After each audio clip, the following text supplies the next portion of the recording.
বিসমিল্লাহির রাহমানির রাহিম।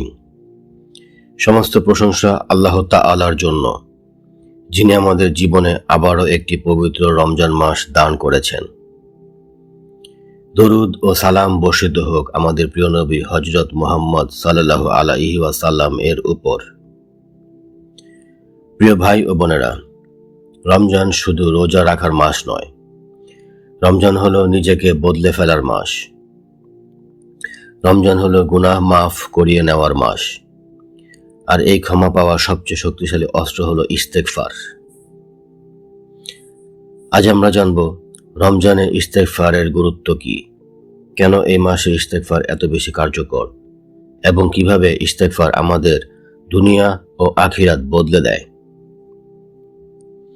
ইস্তেগফার কি? ইস্তেগফার মানে হলো নিজের গুনাহ স্বীকার করে, লজ্জিত হয়ে, অনুতপ্ত হৃদয়ে আল্লাহর কাছে ক্ষমা চাওয়া।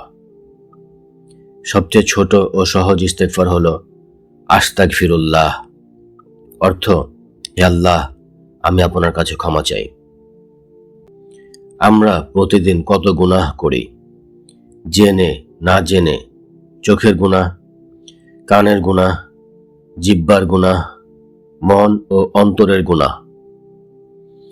এই সমস্ত গুনাহ ধুয়ে ফেলার জন্য আল্লাহ আমাদের হাতে যে সুযোগটা দিয়েছেন তার নাম ইস্তেগফার।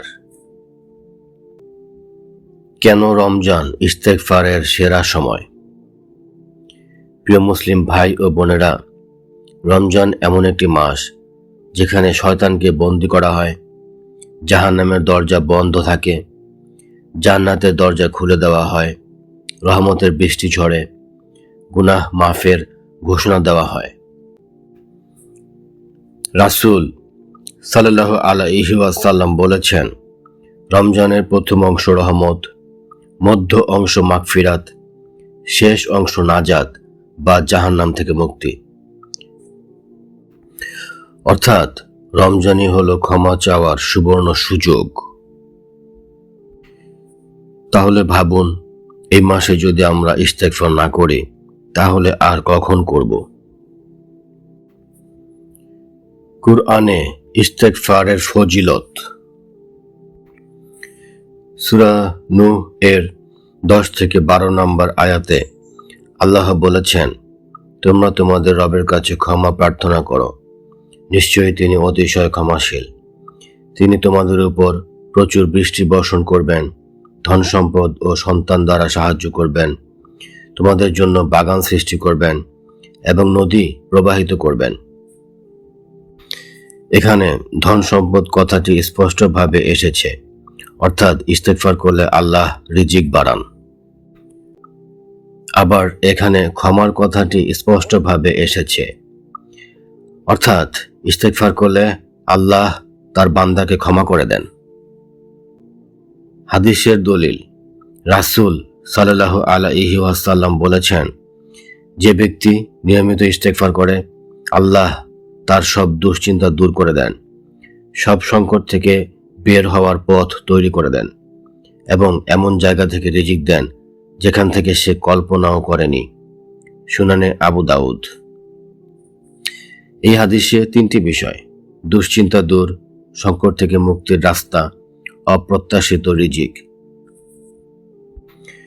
ভাবুন একবার, ইস্তেগফার শুধু গুনাহ মাফ করে না, দুশ্চিন্তা দূর করে, রিজিক বাড়ায়, হৃদয়ে শান্তি আনে, বিপদ থেকে রক্ষা করে। নবী সাল্লাল্লাহু আলাইহি ওয়াসাল্লাম এর ইস্তেগফার। প্রিয় ভাই ও বোনেরা, আমরা তো গুনাহগার মানুষ, কিন্তু শুনুন, যিনি নিষ্পাপ, যার আগের পেছনে সব গুনাহ মাফ, সেই রাসূল সাল্লাল্লাহু আলাইহি ওয়াসাল্লাম দিনে 70 বারের বেশি, কিছু বর্ণনায় 100 বারের বেশি ইস্তেগফার করতেন। তাহলে আমাদের কতবার ইস্তেগফার করা উচিত ভেবে দেখেছেন কি? অনেক মানুষ আছে দীর্ঘদিন ঋণে জর্জরিত, পরিবারে অশান্তি, মন ভরা কষ্ট, দোয়া কবুল হয় না, কিন্তু যখন সে নিয়মিত ইস্তেগফার শুরু করেছে, ফজরের পর, তারাবির পরে, সেহরির সময়, আল্লাহ তার জীবনে এমন পরিবর্তন এনেছেন যা সে নিজেও কল্পনা করেনি। কারণ ইস্তেগফার আল্লাহর সাথে সম্পর্ক জোড়া লাগিয়ে দেয়। রমজানে ইস্তেগফার করে জীবন বদলে যাওয়ার ঘটনা। ইসলামের ইতিহাসে একটি খুব হৃদয়স্পর্শী ঘটনা আছে। এক ব্যক্তি রাসূলুল্লাহ সাল্লাল্লাহু আলাইহি ওয়াসাল্লামের কাছে এসে অভিযোগ করল, হে আল্লাহর রাসূল, আমার জীবন দুঃখে ভরা, রিজিক কমে গেছে, পরিবারে অশান্তি, মনে শান্তি নেই। রাসূল সাল্লাল্লাহু আলাইহি ওয়াসাল্লাম তাকে শুধু একটি উপদেশই দিলেন, বেশি বেশি ইস্তেগফার করো। লোকটি রমজান মাসে সেই উপদেশ অনুযায়ী 3 রাত নিয়মিত আস্তাগফিরুল্লাহ পড়তে শুরু করলো। কিছুদিন না যেতেই সে আবার ফিরে এসে বলল, হে আল্লাহর রাসূল, আমার রিজিক বেড়ে গেছে, পরিবারে শান্তি ফিরে এসেছে, আর আমার হৃদয় এখন প্রশান্ত। এটাই প্রমাণ করে ইস্তেগফার শুধু মুখের কথা নয়, বরং জীবন পরিবর্তনের শক্তিশালী আমল। আরেকটি বাস্তব ঘটনা। খলিফা উমর রাদিয়াল্লাহু আনহু একবার বৃষ্টি চাইতে বের হলেন। তিনি কোনো লম্বা দোয়া করলেন না, বরং শুধু ইস্তেগফার করলেন। লোকেরা অবাক হয়ে জিজ্ঞেস করল, আপনি তো বৃষ্টির জন্য দোয়াই করলেন না। উমর রাদিয়াল্লাহু আনহু বললেন, আমি আসমান থেকে বৃষ্টি নামানোর চাবি দিয়ে দোয়া করেছি। তারপর তিনি সূরা নূহের সেই আয়াত তিলাওয়াত করলেন, তোমরা তোমাদের রবের কাছে ক্ষমা প্রার্থনা করো। আরেকটি বাস্তব ঘটনা, রমজানের ইস্তেগফারে গুনাহ থেকে ফিরে আসা। এক যুবক ছিল নামাজে অনিয়মিত, গুনাহ ছিল তার নিত্যসঙ্গী। রমজান আসার পর একদিন তার মনে হলো, এবার অন্তত এই মাসে আল্লাহর কাছে ক্ষমা চাইব। সে বেশি কিছু জানতো না, শুধু একটাই কথা জানতো, আস্তাগফিরুল্লাহ। রমজানের রাতগুলোতে সে চোখের পানি সহ এই কথাটি বারবার বলতো। ধীরে ধীরে তার হৃদয় নরম হতে লাগলো, নামাজে মন বসতে শুরু করলো, গুনাহের প্রতি ঘৃণা জন্ম নিল।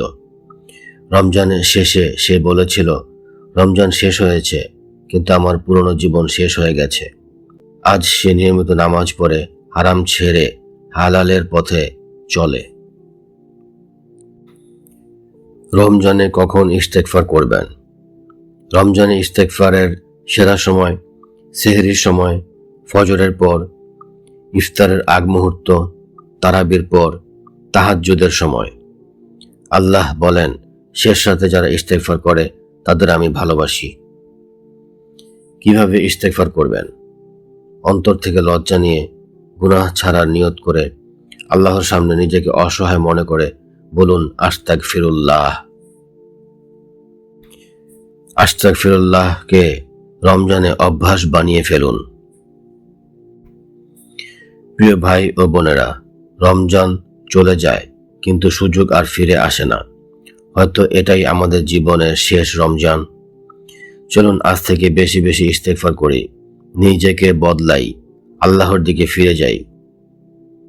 হে আল্লাহ, রমজানে আমাদের সকল গুনাহ মাফ করে দিন, আমাদের অন্তর পরিষ্কার করে দিন, ইস্তেগফারকে আমাদের জীবনের অংশ বানিয়ে দিন। আমিন। ভিডিওটি ভালো লাগলে লাইক দিন, নিয়মিত ইসলামিক ভিডিও পেতে চ্যানেলটি সাবস্ক্রাইব করুন এবং প্রিয়জনদের সাথে ভিডিওটি শেয়ার করুন, যেন তারাও এই রমজানে আল্লাহর ক্ষমা পেতে পারে।